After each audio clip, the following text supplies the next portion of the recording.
La famille Koleos vient de s'offrir un facelift très attendu. Côté mensuration, rien ne change. L'intérieur s'enrichit de nouveaux instruments de navigation et avec ses 4,52 m de long, ce crossover possède toujours une bonne modularité arrière. Avec une motorisation 2 litres DCI déclinée en 150 et 175 chevaux, la version 4.2 se révèle agréable sur route.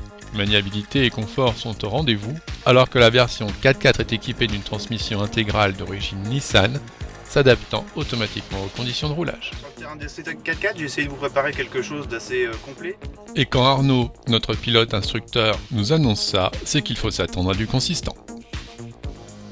Jusque-là, tout va bien, mais c'est ensuite que les choses se corsent et se passeraient même de commentaires. Nous avions imaginé faire beaucoup de choses au volant du nouveau Koleos 4x4, mais pas à ce point.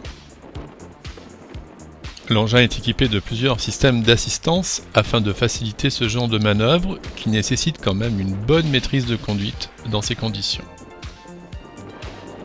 D'ailleurs, nous avons laissé Arnaud à la manœuvre et voici ses commentaires lors d'un passage. Donc là, il y a un beau lever de roue derrière.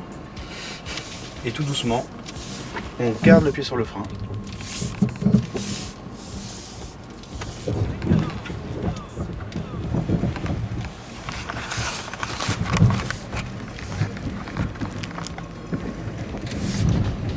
Le plus doucement possible pour éviter que la voiture prenne de la vitesse.